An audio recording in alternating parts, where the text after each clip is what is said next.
يا مساء الدروب اللي لسه مستنية اللي يمشي فيها، أو يا صباح الخير لو لسه جواك حلم إنك تسيب كل حاجة وراك وتلف الدنيا. في عزيزي ناس بتعيش وتموت في نفس الحتة اللي اتولدت فيها، وفي ناس تانية كأنها اتولدت ورجليها فيها عفر السفر، ما بتعرفش تقعد في مكان واحد.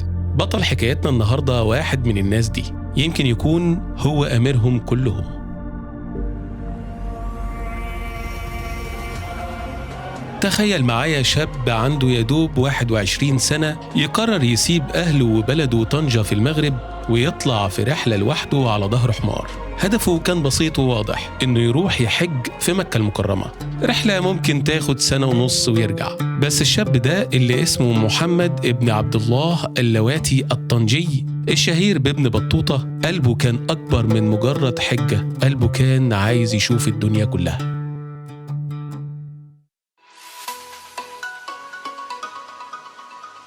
الرحلة اللي كان مفروض تاخد 1.5 سنة خدت منه حوالي 30 سنة.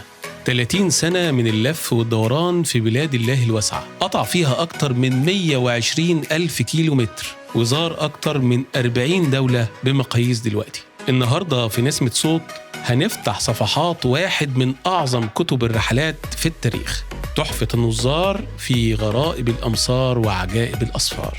هنشوف إزاي شاب واحد بإمكانيات بسيطة قدر يشوف من عجائب الدنيا أكتر من ما أي حد فينا ممكن يحلم بيه. استعد لرحلة هتخليك تعرف إن العالم كان شكله مختلف تماماً زمان، وإن الشغف بالمغامرة ممكن يوديك لآخر الدنيا.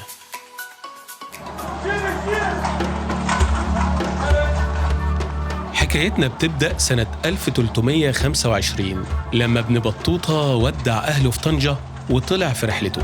هو نفسه بيحكي في كتابه عن لحظة الخروج دي وبيقول، والكلام على عهدته: فخرجت من طنجة مسقط رأسي منفردا عن رفيق آنس بصحبته وراكب أكون في جملته، لباعث على النفس الشديد العزائم وشوق إلى تلك المعاهد الشريفة كامن في الحشاء. يعني خرج لوحده، مفيش معاه صاحب ولا حد يسليه غير شوقه للمغامرة وللحج.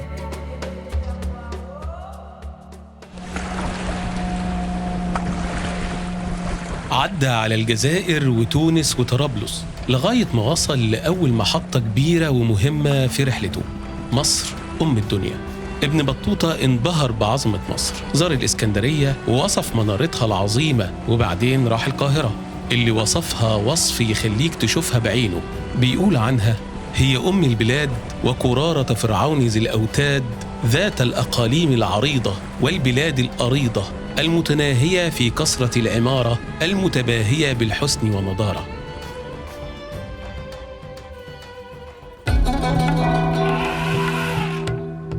بعد ما حج، بدل ما يرجع لبلده، فيروس السفر كان خلاص دخل في دمه. كمل رحلته لبلاد فارس والعراق واليمن لغاية ما وصل لواحدة من أغرب محطاته وهي الهند، وهناك دخل في خدمة السلطان محمد ابن طغلق، السلطان اللي ابن بطوطة نفسه وصفه بأنه أحب الناس في إسداء العطايا وإراقة الدماء. تخيل، راجل كريم جدا وقاتل في نفس الوقت.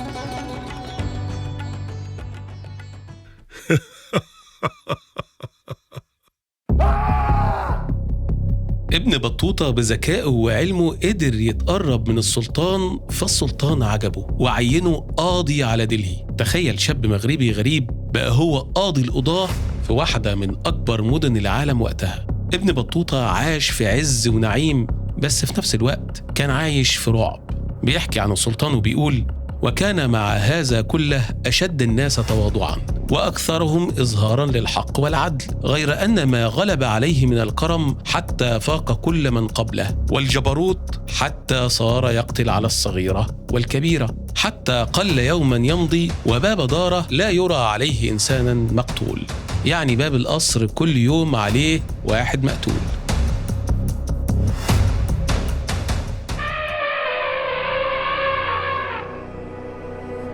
بعد حوالي 8 سنين من الشغلانة دي، ابن بطوطة زهق وقرر إنه لازم يهرب، فقال للسلطان إنه عايز يروح يحج تاني. السلطان قال له: لا، أنا عندي لك مهمة أحسن، عايزك تكون سفيري للصين، وجهز له أسطول من السفن محمل بالهدايا لإمبراطور الصين. كانت فرصة لابن بطوطة إنه يهرب وفي نفس الوقت يشوف بلد جديدة.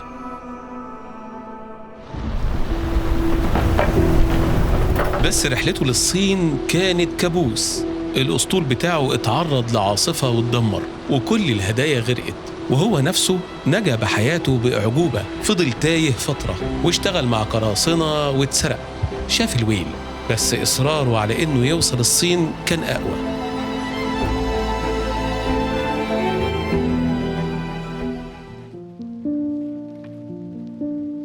ومن غرائب رحلته إنه وصل لجزر المالديف، وهناك انبهر بعاداتهم وتقاليدهم، وخصوصاً طريقة لبس الستات. بيحكي ويقول: وأكثر نساءهم لا يلبسن إلا فوطة واحدة تسترها من السرة إلى أسفل، وسائرهن عار، وهكذا يدخلن الأسواق. ولقد جاهدت في أن أغير هذا الزي فلم أستطع. تخيل قاضي المسلمين بيحاول يغير لبس الستات وما بيقدرش. ده يوريك قد إيه كان بيسجل كل حاجة بصدق وأمانة.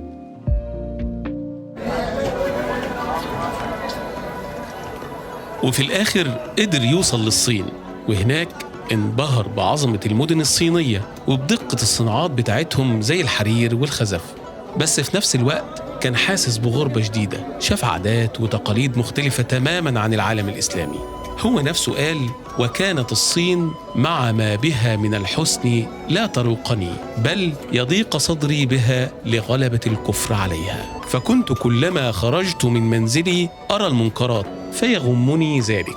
حس بالخطر كمسلم في بلد مش مسلمة، وقرر إنه لازم يرجع.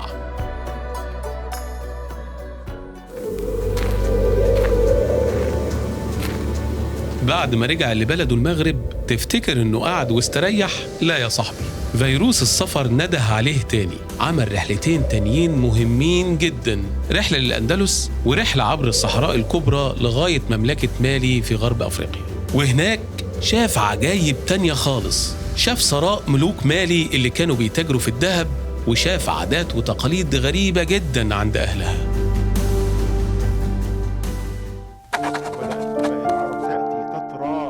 بعد ما رجع من آخر رحلاته، سلطان المغرب وقتها السلطان أبو عنان المريني أمر واحد من كبار كتاب البلاط كان اسمه ابن جزي الكلبي إنه يقعد مع ابن بطوطة ويسجل كل حكاياته ومغامراته دي في كتاب.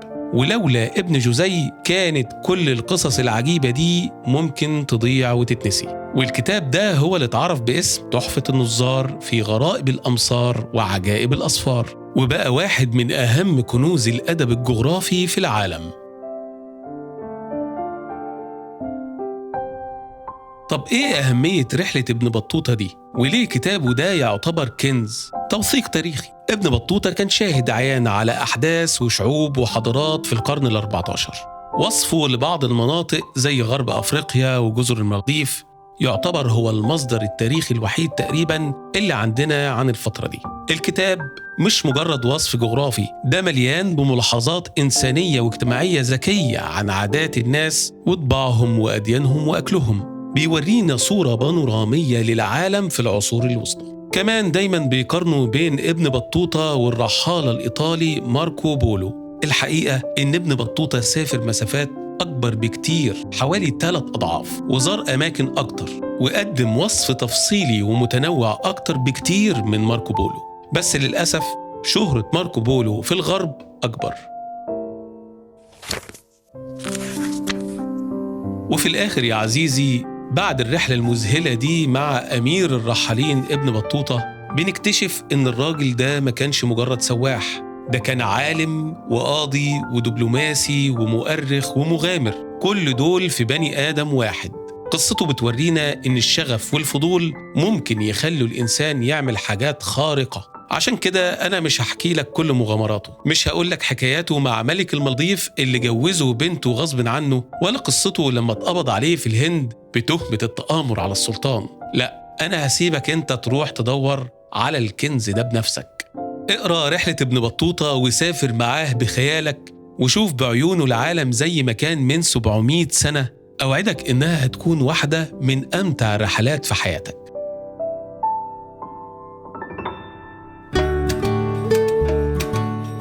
ودي كانت دعوتنا ليك النهاردة في نسمة صوت، عشان تكتشف واحد من أعظم كتب الرحلات في التاريخ. يا رب تكون استمتعت بالرحلة دي وفتحت نفسك على السفر والاكتشاف.